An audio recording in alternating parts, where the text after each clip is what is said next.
Hello, everybody. I'm Marcos Molitzis. I'm here with Carrie Eleveld.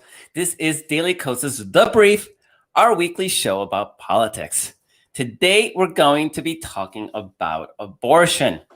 Texas has effectively banned it, and the Supreme Court refused a temporary restraining order while the case winds its way up the courts.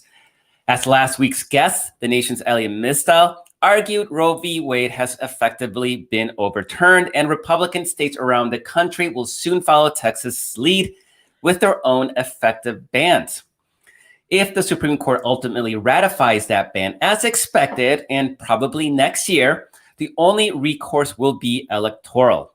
That is small comfort for women in solidly Republican states like Idaho, Wisconsin, or West Virginia, but the battlegrounds are a different story, and that includes Texas. Suppose that the only way to protect the woman's right to choose is by winning an election.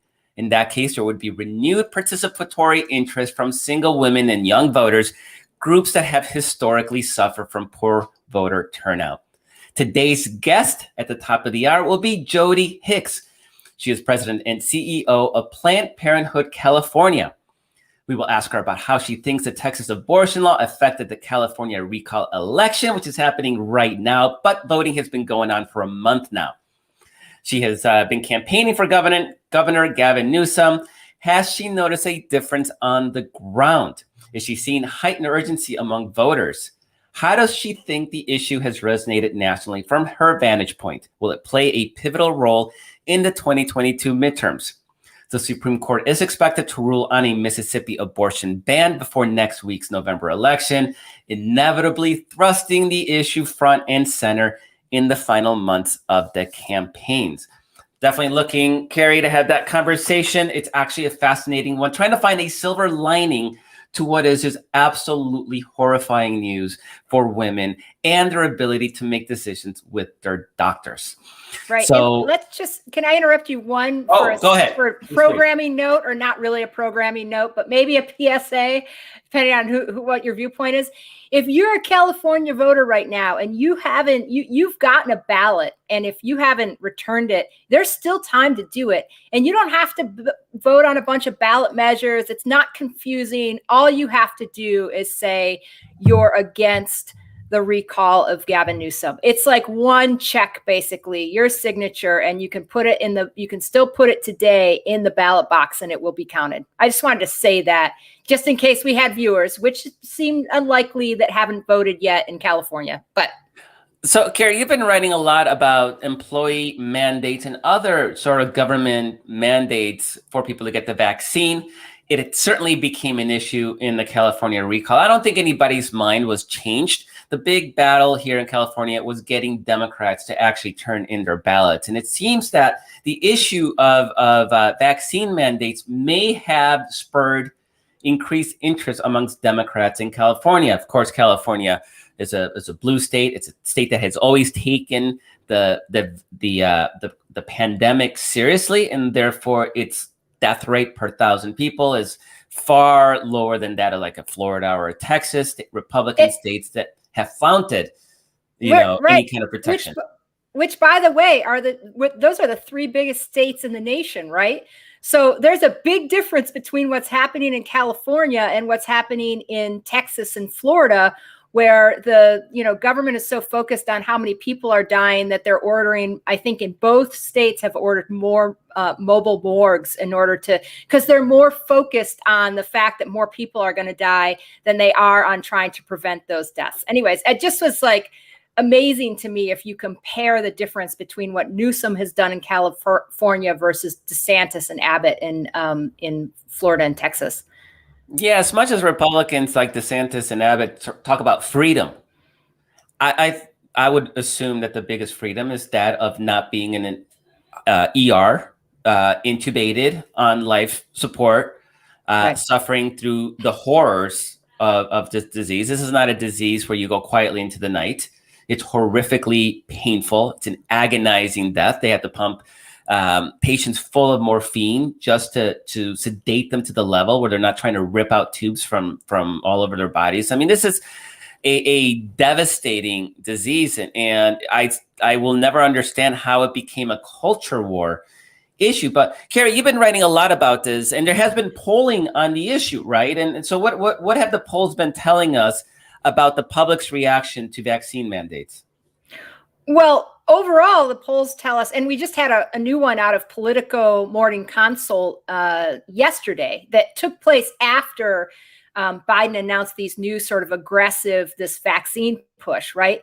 And it was, anywhere from 57% to 58% to 60% support in favor of the, requiring employers with 100 plus people to either vaccinate their workforce or implement weekly testing, right?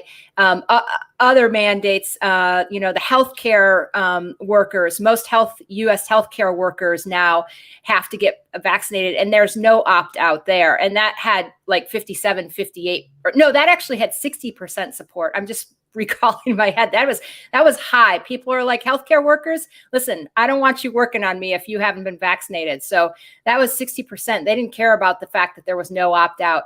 And other instances of mandate, everything was in the like high 50% support, and the opposition was all right around mid 30s, like in question after question. So the polling is very clear. And what Republicans are betting on, of course, is that they're really loud, obnoxious, like whiny, belligerent, bellicose, personal freedom crowd is going to get out in the midterms based on this, which frankly, I think is still in question, but that's what they need. They need, they need that fire, right? If they don't have the fire, they don't think they're going to be able to get these people out. And I was listening to David Jolly on MSNBC last Friday, and he said after the announcement that Biden made, and he's a former GOP congressman. He's left the party. But anyway, he said that he got an email from a GOP operative that was like really giddy and said, Biden just handed us the House. And I don't know what they're basing that on, but if you look at what's going on in California, if you look at what's going on right now in Virginia in terms of these races, the Democrats are getting a lot of traction out of being pro-vaccine, pro-life, pro anti-pandemic, maybe I should say, I don't know. But like, this is, I just want to be clear about the metric here, right? So I know that Democrats in their DNA next year want to run on accomplishments, want to run on what have Democrats done for you. And they may have at that point have done a lot. They've already done a fair amount through the American Rescue Plan, a really competent vaccination program that's continuing to get more aggressive and adjusting to, the new information that we're getting about the Delta variant, et cetera. But that's what Democrats would normally want to run on. This is what we've done for you, and this is what we're going to do for you. And I think what needs to be a greater emphasis, because that's their go-to, is creating the metric that's a measure between this is what we're doing and this is what you'll get if you elect Republicans. So Gavin Newsom has gone from, this is what I'm doing, to a real focus on the GOP frontrunner, right-wing radio host Larry Elder, anti-masker, anti-vaxxer, anti-mitigation strategy, misogynist. You go through everything. He is just a right-winger through and through. But most importantly, he's like, he would repeal all the mandates, all the progress, all the mitigation efforts, everything that has really helped keep so many Californians safe. And when voters are, instead of asking themselves, what have Democrats done for me lately? And instead asking themselves, what would happen if I put a Republican in charge of, the state government, or Republicans in charge of Congress? That is a comparison, given how fringe the Republican Party has gotten in these pandemic times that are literally life and death situations, that I think have really started to scare people into momentum, into getting those ballots back. I know that when I started looking at Larry Elder, I live in here in California, you live here in California. I was like, oh my God, where's my ballot? Like, I can't get that ballot in the mail fast enough to say no effing way on the recall, right? And so it actually, I'm like a case in point. It worked for me. I was kind of like, oh, this will never happen. And then I was like, Larry Elder. Yeah, fear is absolutely a political electoral motivator. And I think it actually feeds into the sort of midterm phenomenon where the party out of power in the White House typically makes big gains in Congress in midterm elections. And in the first midterm election of a sitting president, the average is over 30 seats. So if history were to assert itself, yes, Democrats are actually going to lose the majority of the House and the Senate because it's a 50-50 Senate. There's no margin. That's in a typical year. Now, there have been years where that hasn't happened, most recently, in the year after 9/11. So George Bush Republicans actually gained seats because they rode this rally around the flag feeling into gaining seats in Congress. So we already have history on our side. And one of the factors in the midterm election is you hate the president, right? If you're the party out of power, the president is he is doing everything you hate about the other party. And for a few months, sort of Joe Biden had a bit of a pass. He's an old white guy and Donald Trump was making a lot of noise. And so a lot of focus wasn't really on Joe Biden. That has changed in the last several months. And it happened even before Afghanistan. If you listen to the traditional media, they'll say Afghanistan cost Joe Biden in the polls. Well, we have civics with a Q. We've been tracking Joe Biden from day one of his presidency, and his numbers had started to fall about a month to 6 weeks, even before the Afghanistan pullout. My theory is that things got bogged down in Congress, right? He was riding high when the rescue plan passed. Things were happening. People were getting stuff. And then once you got caught up in Republicans slowing things down in Congress and Joe Manchin enabling that actually has cost Joe Biden help. So now you got a midterm election. You have a right wing that is really revving themselves up over mask and vaccine mandates. Is that enough to get out the Trump vote? That's the big question, Carrie, right? Because you can have an electorate like 2018, when it was mostly Democrats who turned out. The Republican base was depressed and Democrats made big gains. Or you could have an election like 2020, where the Trumpy vote came out and voted, and they haven't come out without Trump on the ballot. So that's sort of the big question. And I think this is what's driving a lot of Republican obsession with freedom, while their own supporters are dying of COVID. I mean, at this point, early in the pandemic, it was New York, New Jersey, it was blue states. It was because we didn't know how to prevent the disease. Doctors didn't know how to treat it. Now we have a vaccine. We have protocols that increase the ability of people to live. And we know that you social distance and you wear a mask, and that is it's good protection against infection. Now in the southern states, the red states, red counties and blue states even, they don't care. They've decided it's about freedom. Wearing a piece of mask isn't somehow violates freedom. And they're dying. The vast majority of people dying now are DeSantis supporters in Florida, Abbott supporters in Texas. And these are swing states. They are actually literally murdering their own supporters. So you have all these confluence of events, right, Carrie? You have Joe Biden's approval ratings are going down. You have conservatives sort of getting frothy about mask and vaccine mandates. And now, on top of that, it's going to be the topic we'll be talking about later when we have our guest, but we can get started right now. This abortion thing. Because if the midterm elections is about motivating your own voters, can abortion bans, can the overturn of Roe v. Wade motivate younger and women voters who otherwise might not have turned out to turn out and vote? And that's a big wild card. We don't know yet, but instinctively, it feels like this could be a massive factor next year. Right. And right? we're gonna ask Jody Hicks about that, right? Our guest, because she's been doing a lot of campaigning for Gavin Newsom. So she'll have more definitive evidence than we will, or at least anecdotal evidence about what she's seen on the ground. But yeah, I mean, I go back to this idea of putting Trump on the ballot, right? And this is essentially what Democrats are doing, and it's essentially what Republicans are trying to do. And I'm looking at who the voters are that they are targeting, and honestly believing that Democrats have the better end of that, right? The voters that Democrats are targeting by trying to put Trump on the ballot, trying to put, these sort of extreme, pro-pandemic, anti-life, spread of the pandemic, ending of abortion. I mean, if you just look at Texas, it's everything like most suburban voters don't want to become, right?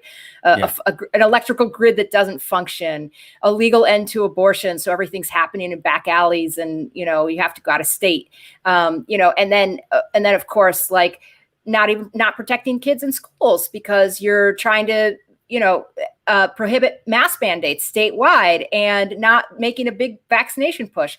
These are things that suburban voters do not want. And they don't have to, have a crazy active imagination to see how these policies have played out under Republican rule in Texas and Florida. We all know it's been a disaster, right? Now, the Republicans on the other side of the equation are trying to motivate the Trumpiest of Trump voters with their personal freedom stuff. And maybe they'll do it, but I have to tell you, not only have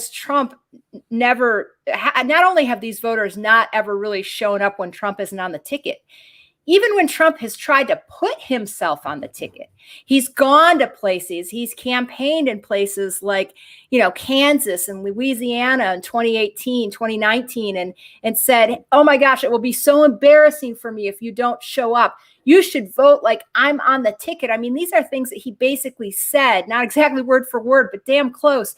And they still didn't show up. So I'm looking at suburban voters versus Trumpies, and which one of those people are more likely to be more responsive in a midterm election year to getting out to vote because of that? Yeah, you're talking about your children's health and safety, and these mandate bans are bizarre because this is a party supposedly about local control, right? They're local control this. They are literally telling school boards that they cannot protect their children. That's the argument, and somehow they think they're going to ride that into an election. Now, that does us no good if our base doesn't turn out, if they're not properly motivated. There's a little interesting fact, Carrie. Of the places where Donald Trump campaigned in 2019. And we're talking red counties in Kentucky and Louisiana because Democrats won both those governorships in deep red states. In those counties, the margin of victory for the Republicans was actually smaller than in the rest of the state. In other words, they motivated more Democrats to turn out and vote in the counties where Trump campaigned than he motivated extra Republicans to turn out. So again, it's a very small sample size. I'm not really ready to say, campaign everywhere, Donald, and because it's going to help us. But it does suggest that he may be still the biggest motivator for our base to turn out. So the Republican, and people may not understand this, but the Republican vote is more consistent. They will get the bulk of their vote out because it's older, whiter, and wealthier. And these are all sort of demographic factors that lead to better voter turnout.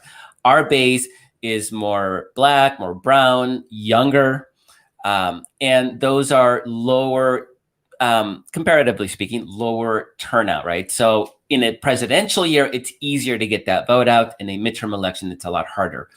So generally speaking, they will get most of their vote out in any given election. So the real challenge is we need to get our vote out. And Carrie, we can look at Virginia, which has statewide elections this year. We can look at the California recall, but these are Democratic states now. The real battle is going to be in the Senate battleground, and it's the exact same battleground as 2020. It's Arizona, Florida, Georgia, North Carolina, Wisconsin, Texas at the statewide level for governor. These are all the same. Pennsylvania. These are the same states. These are going to be 50-50. It's going to be real challenge to hold control of the Senate, if not expand it. But I think abortion's an issue that can motivate people. Donald Trump injecting himself and talking about running for re-election is freaking terrifying, and everybody should. And he's basically handpicking. He will likely have handpicked the vast majority of those Republicans running for those seats. Yeah, I mean, they're going to be super right wing. They're not going to be, it's not going to be a middle of the road Republican trying to appeal to both sides at all.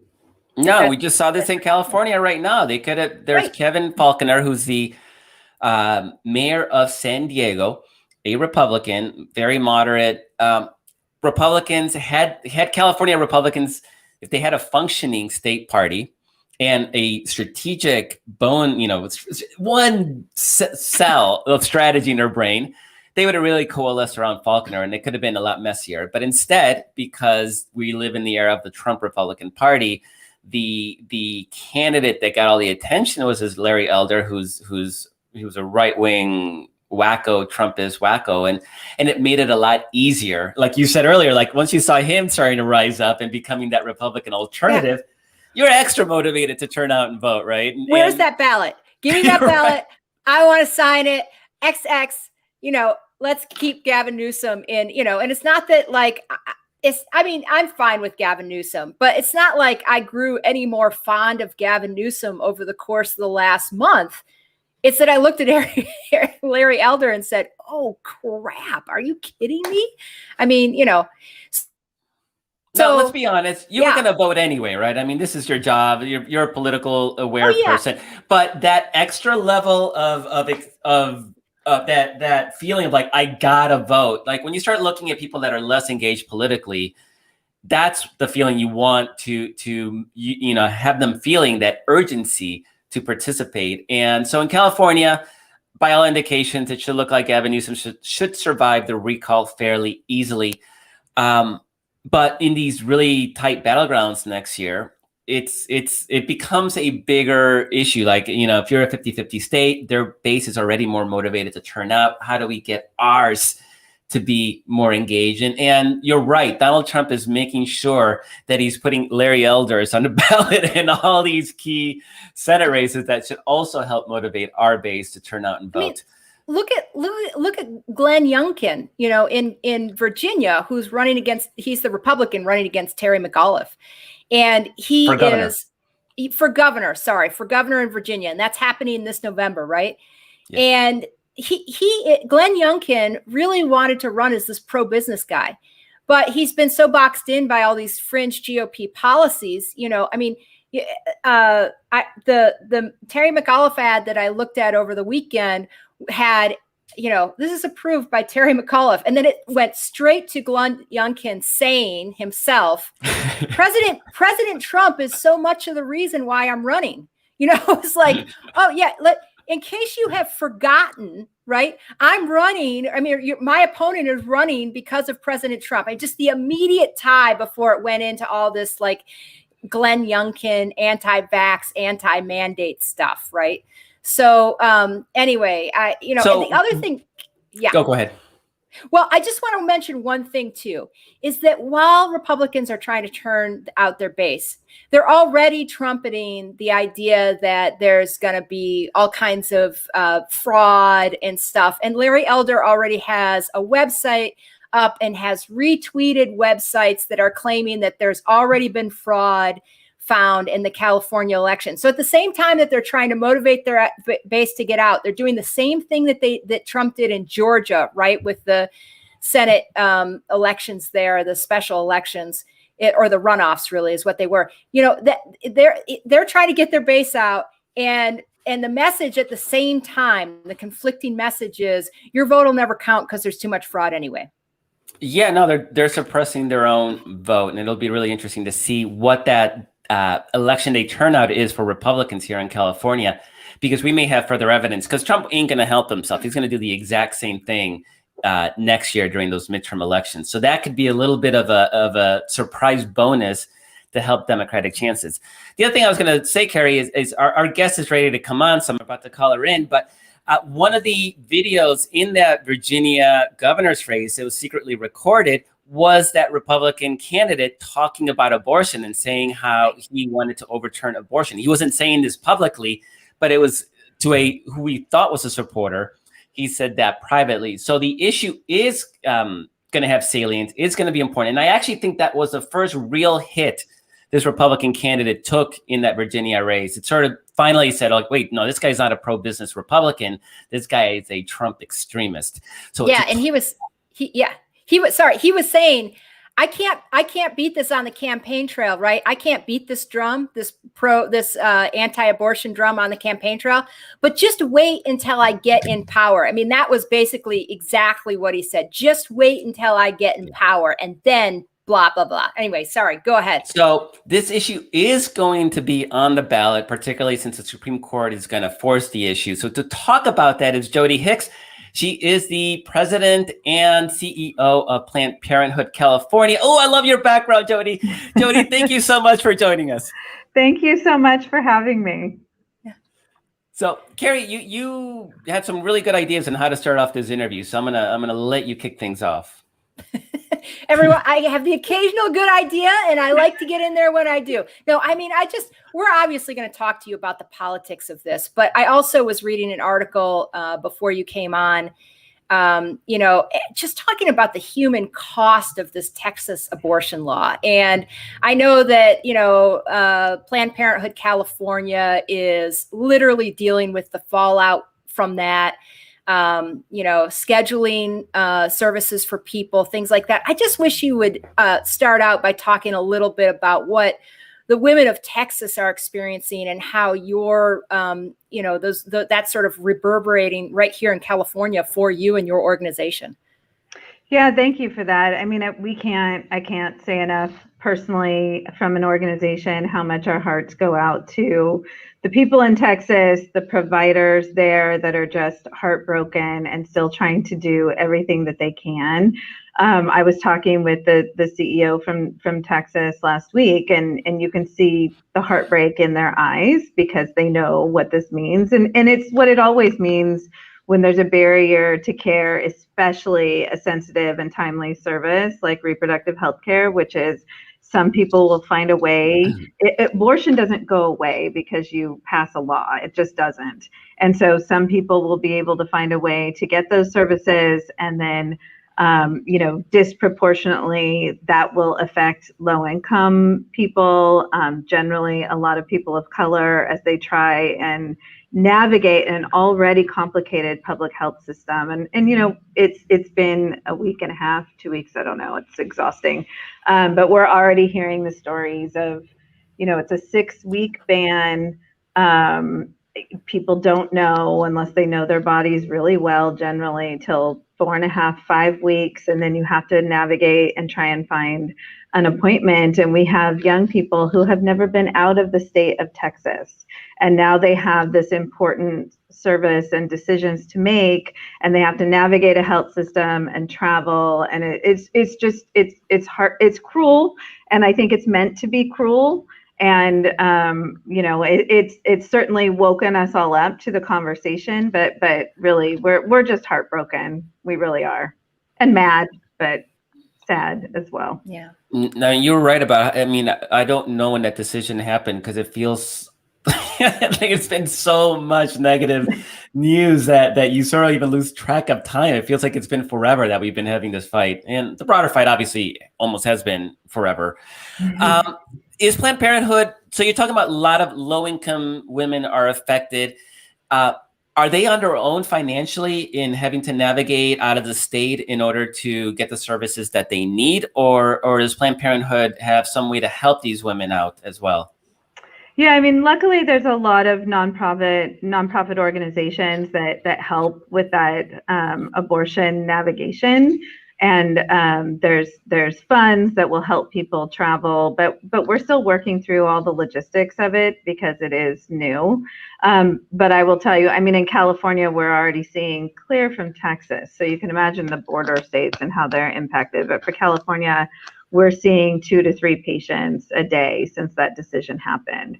And it's important to know, I mean, it's important to talk about the fact that access to reproductive health care has been an issue. It's been on the ballot. And so we saw at Planned Parenthood California last year over 7,000 patients that came to us from out of state for all sorts of services. So, you know, Mississippi, where this case is coming this year, there's only one health center in the entire state, and that's true for other states as well. So access has been an issue, including in Texas.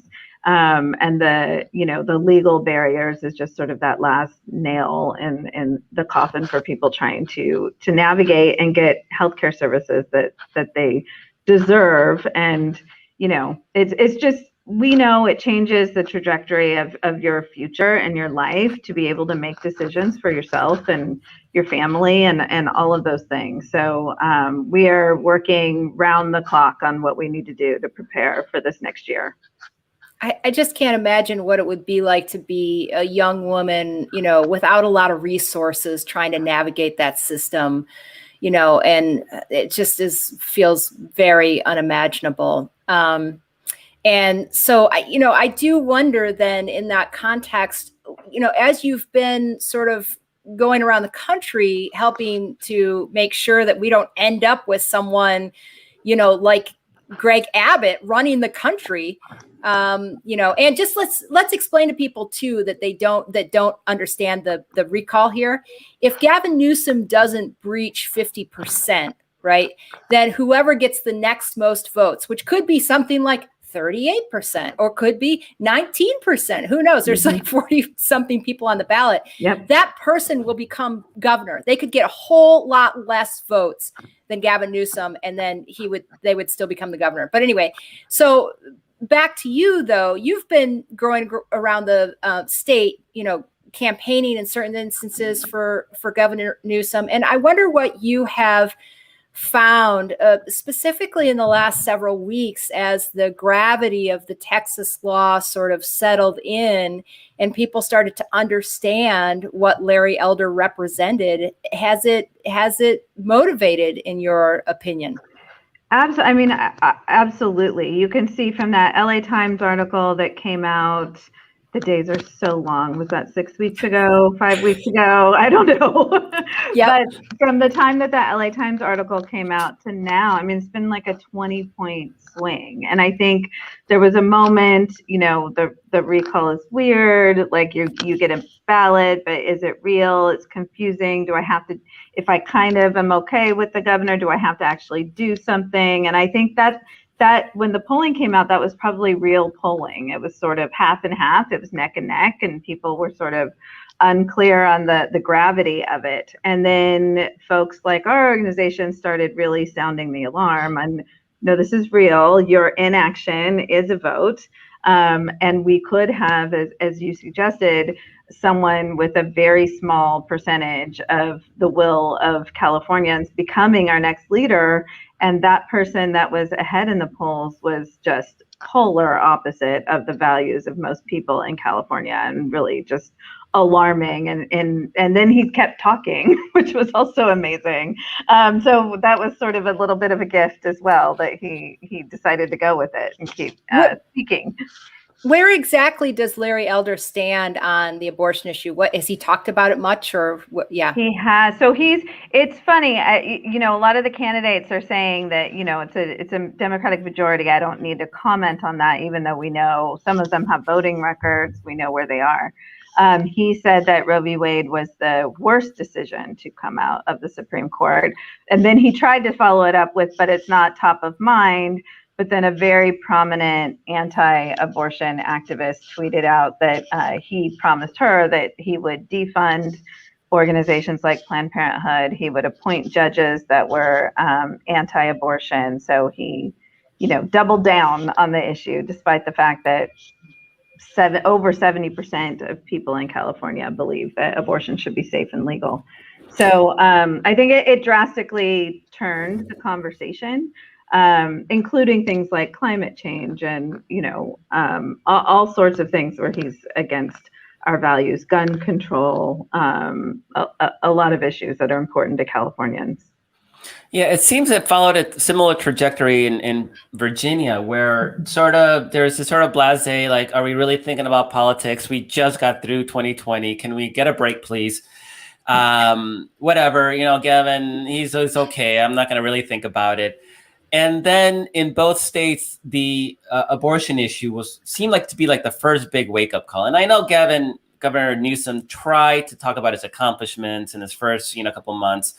I don't think people's minds have changed, but the engagement has definitely picked up. The early liberal, California liberals just weren't really that engaged. And I think having Larry Elder to run against made all the difference. And because he's so comically bad and so out of step with the state, but abortion's was a big catalyst for that.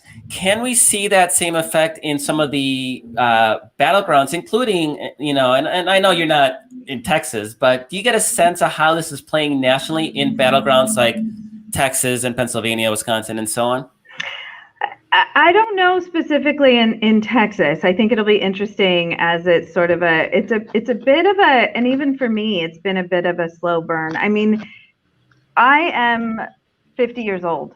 I don't know a world where Roe doesn't exist. And anyone 65 or under as an adult that has never navigated a pre-Roe world, we just haven't. And that's a huge part of the electorate. And I don't know when the last time a constitutional right was taken away. I think it's different when we're talking about it and talking about how things should be. But this is a world that we've all become very comfortable. The majority of the population believes that Roe should be upheld. So as we saw what happened to Texas, I think people have certainly woken up that that's a possibility that can happen. But I still think even in California, people think, oh, that's Texas. And so when the Supreme Court starts deciding and arguing and making those decisions, I think it'll be another big wake up. And it's been a bit of a slow burn. I was joking that I was at an event and I started talking about Roe, and I made someone cry when I was talking about it, just sort of as a fact that this is truly a jeopardy this last year. Again, not because she doesn't understand issues, it was because she just really hadn't wrapped her mind around the fact that that could actually happen. We've been talking about it. We talked about it a lot in 2016, but here we are. They took a case and here we are. And I think when those arguments happen, it will be a huge tidal wave of people wanting to do something and ensure that that doesn't happen in their state. Jody, you're in good company here because this is like the 50-year-old club right here. We were just talking about Marcos's mental decline before we came on, and I still think he's pretty coherent, but every once in a while, Every once in a while, I'm reminded. Yeah. I told him I was at the top of my game, but in any case, so But back to just to clear up for people, the Mississippi, the Supreme Court has agreed to hear this abortion ban in Mississippi, which, if I remember right, is instead of at 6 weeks, isn't it closer to like 15 or 16 weeks? 15. Yeah. Mm-hmm. 15, right? So people think that this is perhaps a more viable path for overturning Roe. Am I correct about that?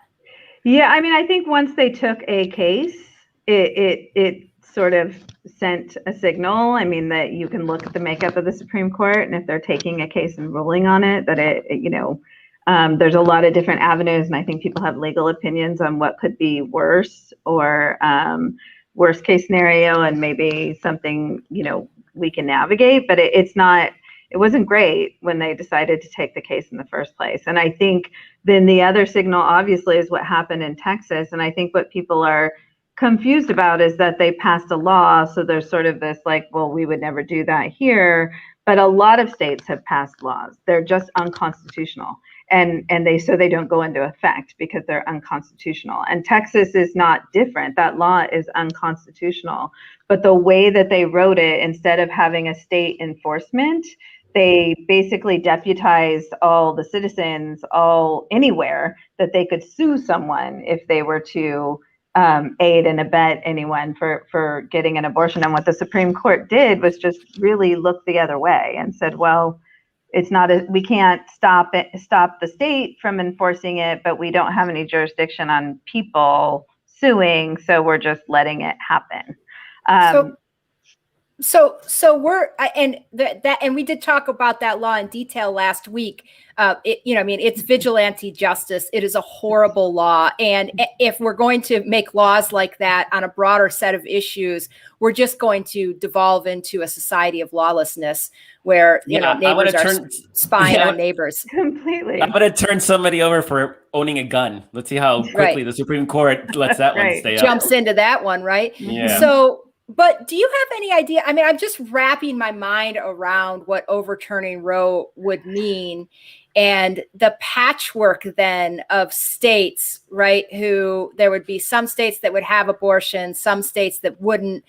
And do you have any idea what that ratio would look like? Yeah, this is where, again, I become like an SNL Debbie Downer skit. It's really bad. So, there's 26 states that they think, depending on how that ruling happens. So there's been, and in different ways and in different time, they've all passed laws differently. Some of them have a trigger in effect. So once the Supreme Court makes a decision, that law goes into effect. Even the Texas version, I think 3, Florida, Arizona, and I think Kentucky has already said that's a blueprint for them. So if they don't get it the traditional way, they'll do it in that way.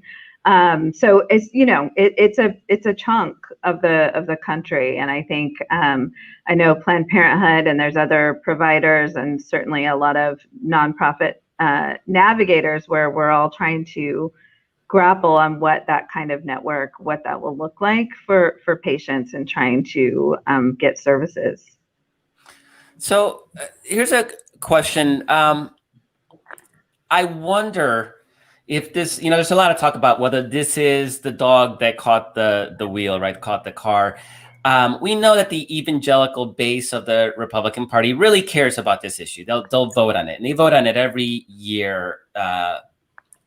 How much do some of these Republican politicians and sort of their big money supporters, how much do they just expect the Supreme Court to keep invalidating it so they can keep playing those evangelical voters for suckers, knowing that the actual right was never going to go away, and suddenly, oh crap, the Supreme Court just did this. In particular, you have Texas, which is trying to attract tech companies from Silicon Valley and creative class workers. And so how much do you actually think Greg Abbott wanted the Supreme Court to let this thing through?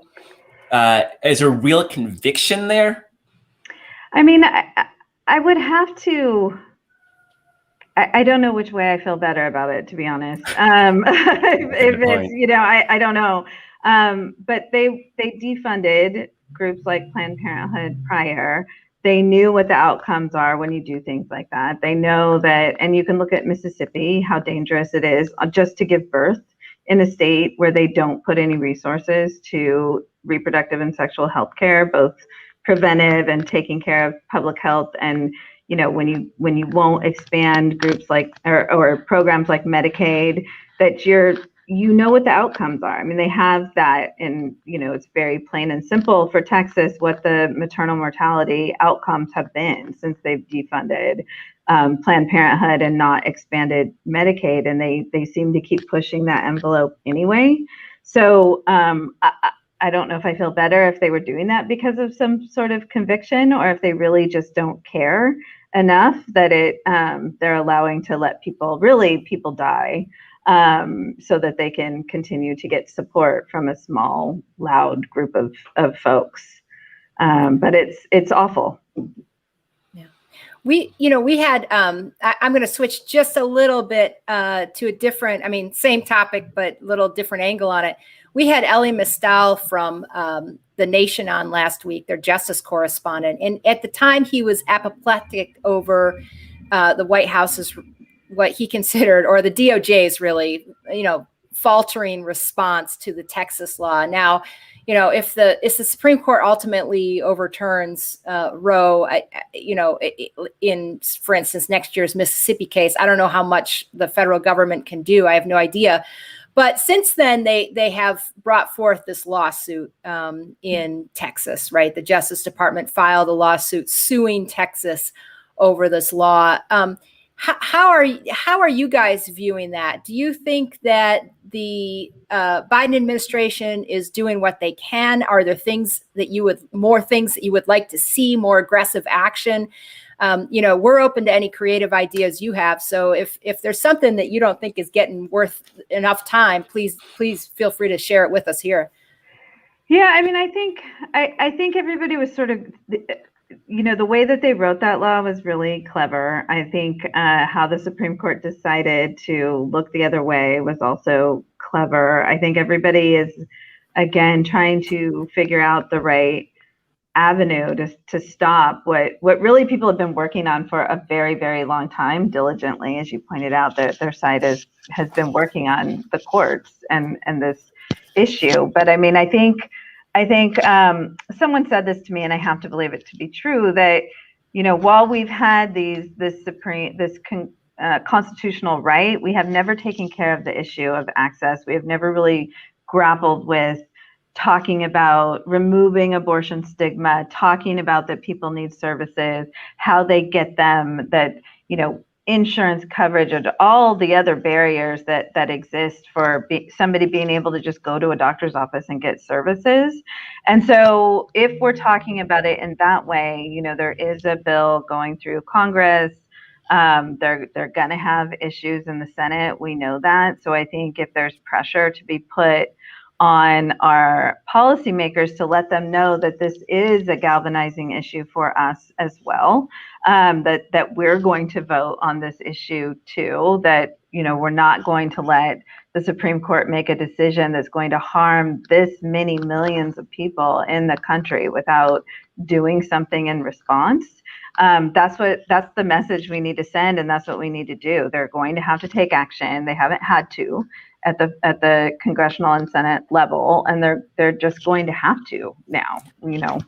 Are you talking about the repeal of the Hyde Amendment that prohibits federal dollars going into abortion services, or is there something else specifically you're referencing? There's something else. There's a Women in Health Protection Act that's also going through Congress right now. I think Pelosi just said that it will come to a vote, and then it'll go to the Senate, where we'll have to work really hard to try and. Where all good ideas go to die. Yes. Again, it's where elections matter, right? And we just have to be better about talking about being successful on that end. Elections matter. They matter.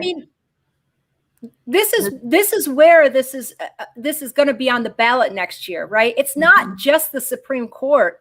It's, can Congress push through a bill that helps clear the barriers to access that you're talking about, that helps level the playing field nationwide on the issue, and that frames abortion as access to abortion as access to healthcare. I wonder if you think enough people really think of abortion that way. I can't, I covered, I always go back to this. I'm sure our listeners are sick of it. But anyway, I covered LGBTQ issues for a long time and for a decade. And then one of the real benefits of the LGBTQ movement was all the personal stories that people were willing to tell. So for instance, when we were trying to repeal, when the activists, I was a journalist, but when the activists were trying to repeal Don't Ask, Don't Tell, the military's gay ban, there was story after story after story that lesbian and gay service members were willing to share about being pursued by the government, having their private emails hacked, getting kicked out for, nothing, essentially, for rumor and innuendo. And I thought, where are these stories for the abortion movement, right? Where are these stories? And more recently, I've been thinking, you know, the people who are most passionate about telling these stories are people who have been in wanted pregnancies, have deeply wanted to bear the child they're carrying, and have gotten to a place where it's clear that this is a tragic situation and they have to make a tragic choice, right? And I wonder if, you know, I hear so often people talking to their husbands or men, and they've never thought about it. They've never thought about it. And I just wonder, like, do you think enough people really think that access to abortion is access to healthcare? No, not right now. I think you're right that is a lot of the conversation, is how we can tell stories, how we can talk about this differently. You know, there was the 90s where everybody talked about it as being safe, legal, and rare, which still allows us to have judgment, and we still have biases and judgment that go into all types of sexual and reproductive health care. If you remember Rush Limbaugh, you know, shaming someone about birth control and calling her a slut. And so, I mean, I don't, you know, we never fully got rid of those stigmas, and we have to do that. We just have to. And it's right. I mean, I think it's an interesting thing to say, you know, abortion is no, never, it's an abomination, it's all these things. But then we say, but then because other people came and told stories about, well, wait, you know, I actually lost a wanted pregnancy, and I couldn't get services because we had created these, you know, legal barriers that don't move. And then it was like, okay, except for this, except for rape and incest, except for, so we're putting judgment really on, is it your fault?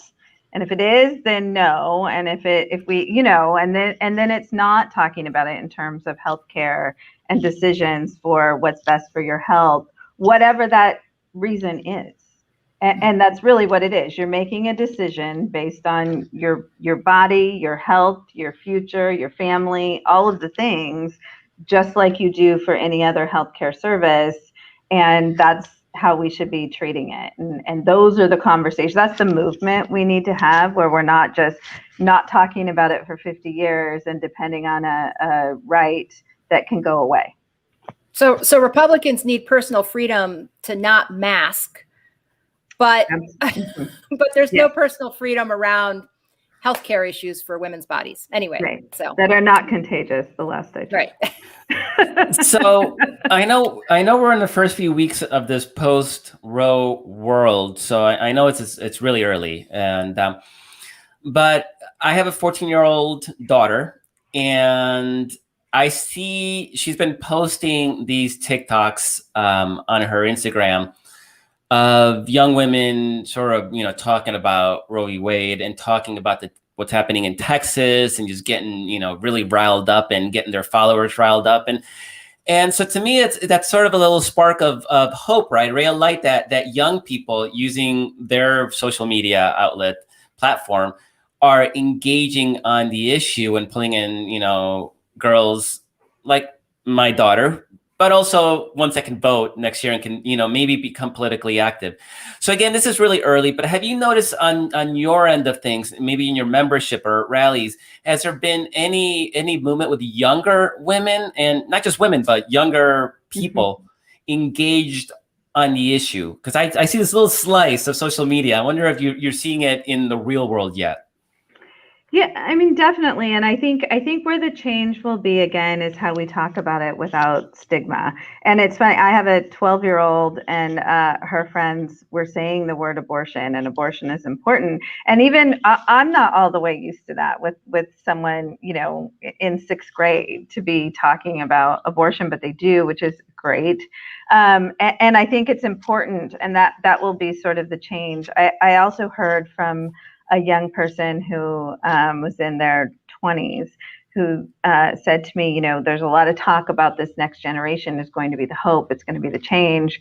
And they were like, that's a lot of pressure and not really fair, because we didn't get to this place, which I think is also true. It really is sort of our generation that was a little complacent about a right that has been there in all our life. And I think it's up to us to really make those changes and then the storytelling and the messaging and all of that can be more streamlined. And back when we were fighting for LGBTQIA rights, it's also a generation of normalcy and talking about it. My daughter loves to correct me and chastise me about my bad use of pronouns.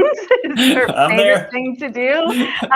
But she's absolutely right. And that's what, we can pass laws and set that up, and they can change culture and change people's minds, right? And so I think that's a real hope, is we need to do the work to change the laws, and they can change minds and hearts. In defense of Gen X, we're a very small generation. It's really tiny, sandwiched between the boomers and Gen Z, millennials, right? So yeah. Are we blaming the boomers? No, it's always their fault first. The boomers. I don't know. I think the boomers fought a lot harder for this than we did, frankly. They did. On this particular issue, we cannot blame the boomers. They absolutely did the hard work, and I think they've been a little heartbroken that we didn't keep it up. And so I think we have some work to do. And RBG is looking down right now, thinking, what happened to the next generation? Right. So. Complacency, I think, is that right word. And I think this is shaking us out of that complacency. And so hopefully something good comes out of it. So we're coming to the end of the show. Jody, can you tell us what people can do to engage, to join this fight, and to support your organization? Anybody else? Can you talk a little bit about what people can actually do, since we're a organization that's focused on action? Yeah, I mean, I definitely always vote. Elections matter. This one in California matters, but 2022 is going to matter. So always register and vote. If you can donate, there's a lot of good organizations, especially in Texas right now, not just Planned Parenthood, where we're going to ensure that people get services, but there's a lot of good organizations that are also navigating with travel and lodging and doing all of that work, which is really important.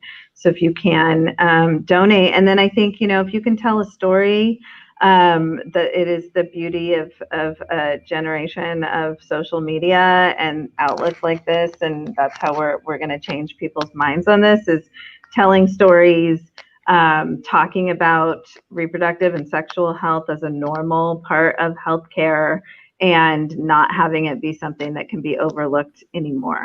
I think it's the three most important things to do. Jody Hicks is the president and CEO of Planned Parenthood California. Thank you so much for joining us. That was very informative. Thank you so much. Thanks so much for having me.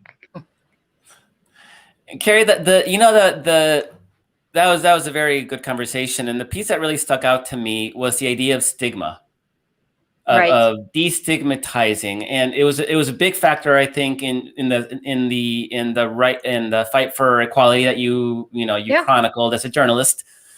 And those were all coming out stories. I mean, there was a generation that and this is where Gen X, I think, did a decent job, but and generations before too. But there was a generation, I think, in 2004 and maybe the 90s where we just decided, hey, I'm going to come out, and coming out, and those kitchen table conversations were the difference over and over again. People realizing that they knew someone. They thought they didn't know someone, but it turns out their, relative, their son, their daughter, whatever, their child, their sister or brother or whatever, that was the difference in momentum. So sorry, like you were saying, I do think it's the destigmatizing of that is what made it come to fruition. And we're not done yet, but that.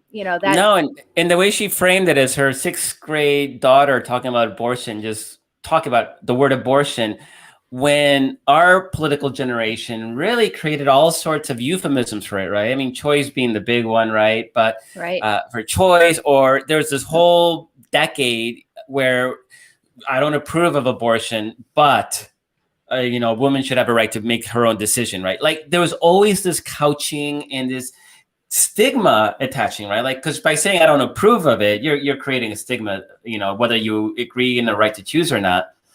Right. And you were stigmatizing it. Right. And Democrats did the same thing with abortion activists behind closed doors that they did with LGBTQ activists for a long time, which is we're with you. But once we get into office, we're not acting on your issues, right? Don't make us push your issues once we get into office, because that could have a backlash. And Democrats have done that for decades, and they did it for a long time with LGBTQ issues until they saw the momentum shift, right? They saw the political upside. So hopefully this is going to play out politically. I mean, this is inevitable, and it'll be something definitely worth watching, and hopefully can galvanize people that don't otherwise engage politically or may have voted for president, and we're going to sit out 2022 because it's not Donald Trump on the ballot. So hopefully this does become a galvanizing issue to rally around, because we need people to do that. We don't have a choice. People have to do that. So, Carrie, that's our show today. Thank you so much for being a wonderful co-host. As always, thank you to Jody Hicks. She is the president and CEO of Planned Parenthood California. Please donate to your local Planned Parenthood chapter and the National Planned Parenthood Action, because they're doing God's work on this issue.